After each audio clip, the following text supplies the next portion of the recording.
TLC में समय आप लोगों का स्वागत है। मिडलाइन आकलन 2021-22 का रियल प्रश्न पत्र कक्षा 8वीं का सामाजिक विज्ञान लेकर के आया हूं और आशा है ये प्रश्न पत्र जो है आप लोग अच्छी तरह से बनाए होंगे। तो देख लीजिए क्या क्या सही बनाए हैं और क्या गलत बनाए हैं। तो चलिए देख लेते हैं। सबसे पहला प्रश्न है, छत्तीसगढ़ में पत्रकारिता का जनक किसे कहा जाता है? माधवराव सप्रे। राज्यसभा के सदस्यों का कार्यकाल कितने वर्ष का होता है? तो ये 6 वर्ष का होता है। अंग्रेजों द्वारा लागू की गई स्थायी बंदोबस्त नीति किससे संबंधित थी? तो लॉर्ड कॉर्नवालिस द्वारा लागू कर सुधार व्यवस्था थी। आपके पड़ोसी के साथ खेत के संबंध में झगड़ा हो गया, आप निपटारे के लिए कहाँ जाएंगे? तो पंचायत के पास पंचायती हेतु जाना चाहिए। पांचवा प्रश्न, एक महिला नाट्यशाला खोलना चाहती है किंतु उसके आसपास के लोग इसका विरोध करते हैं, तो उस महिला के किस अधिकार का हनन हो रहा है? स्पष्ट कीजिए।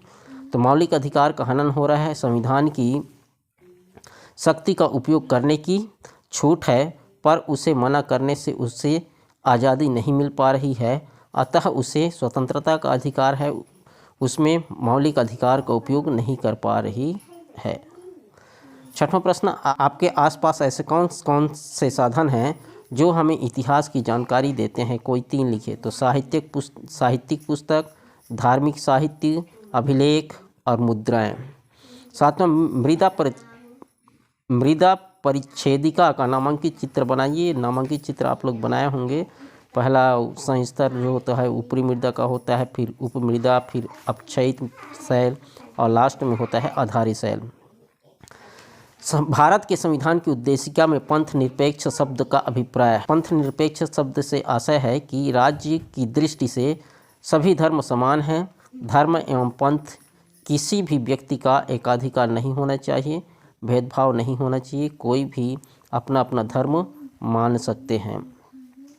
9वां, आपके किसी सहपाठी का विवाह 12 वर्ष की आयु में किया जाता है जो कि अनुचित है, कारण सहित स्पष्ट कीजिए।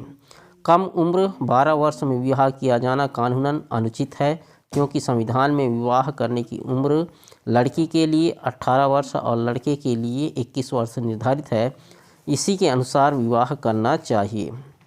10वां, मानव जीवन में वनों की क्या उपयोगिता है? तो मानव को वनों से लकड़ी मिलती है, औषधियाँ प्राप्त होती है, चारागाह प्राप्त होती है, इमारती लकड़ी मिलती है, वनोपज प्राप्त होती है जैसे चार, चिरौंजी, कत्था, बाँस, तेंदुपत्ता आदि प्राप्त होती है। 11वां प्रश्न, आज की शासन व्यवस्था और राजाओं की शासन व्यवस्था में कोई 2 अंतर लिखिए। अभी जनता द्वारा जनता के लिए शासन चल रहा है जिसे लोकतंत्र कहते हैं। पहले राजतंत्र चलता था जिसमें राजा का हुकूमत होता है। सूर्य से दूरी के क्रम में निम्नांकित ग्रहों का क्रमबद्ध कीजिए। पहला इसमें क्रमबद्ध होगा बुध, शुक्र, पृथ्वी और मंगल।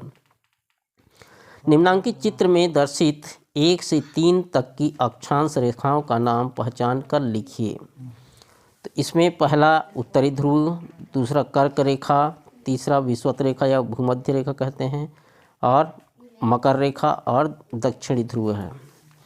छत्तीसगढ़ राज्य में नए जिले बनने से जनता को क्या क्या लाभ है? नए जिले बनने से लोगों को अपने अपने कार्यालय जाने में सुविधा होती है। शासन की उपलब्ध सेवाओं के बारे में जानकारी आसानी से मिल जाती है। सीमित क्षेत्र होने के कारण कोई भी सुविधा आसानी से मिल जाती है। 15वां प्रश्न, खेती में काम आने वाले औजारों का नाम लिखिए। तो खेती में काम आने वाले औजार हैं ट्रैक्टर, हल, हार्वेस्टर, थ्रेसर, पटेला या फावड़ा, कुल्हाड़ी, ये सब हैं। 16 प्रश्न, नरवा, घुरुआ, गरुआ, बारी का नामांकित चित्र बनाइए। नरवा नाला का नामांकित चित्र बनाना था। घुरुआ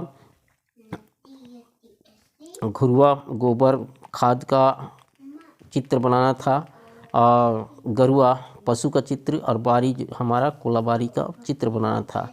आखिरी प्रश्न है, चावल या गेहूं के आटे से बनने वाले किन्हीं 3 पकवानों के नाम लिखिए। तो ये तो आप सब जानते होंगे, चीला रोटी बनता है, गुजिया भजिया बनता है, गुलगुला भजिया, अंगाकर रोटी, ये 3 पकवान कोई सा भी हम लिख सकते थे। इस तरह से ये 17 प्रश्न है और बहुत ही सरल प्रश्न था। आशा है ये भी आप सभी लोग बना लिए होंगे और अच्छे नंबरों से पास होंगे।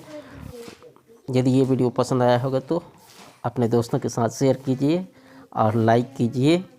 हमसे जुड़े रहने के लिए बहुत बहुत धन्यवाद।